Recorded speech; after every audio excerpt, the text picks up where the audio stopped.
চীনের লিয়াওনিং প্রদেশের দাদংগ নামক স্থানে দেশের ইতিহাসের সবচেয়ে বড় স্বর্ণভাণ্ডার আবিষ্কৃত হয়েছে।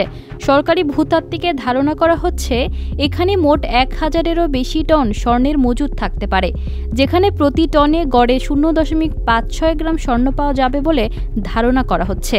তবে মজার ব্যাপার হলো, মাত্র 15 মাসের অনুসন্ধানে তারা এই বিশাল খনি আবিষ্কার করেছে, যা 1949 সালের পর সবচেয়ে বড় আবিষ্কার চীনের। বর্তমানে বাজার দরের এই স্বর্ণের মূল্য 166 বিলিয়ন ইউরোরও বেশি, যেখানে স্বর্ণের দাম রেকর্ড ছুঁয়েছে এবং প্রতি কিলোগ্রাম স্বর্ণ 1,15,000 ইউরোর বেশি দামে লেনদেন হচ্ছে। তবে এটি চীনের প্রথম আবিষ্কার নয়। চীন এর আগে 2024 সালে হুনান প্রদেশে 1000 টনের বেশি স্বর্ণের একটি ভাণ্ডার খুঁজে পায়। ঠিক একই বছরের অক্টোবরে গানসু প্রদেশে 40 টনের বেশি মজুদের আরেকটি খনি পাওয়া যায়।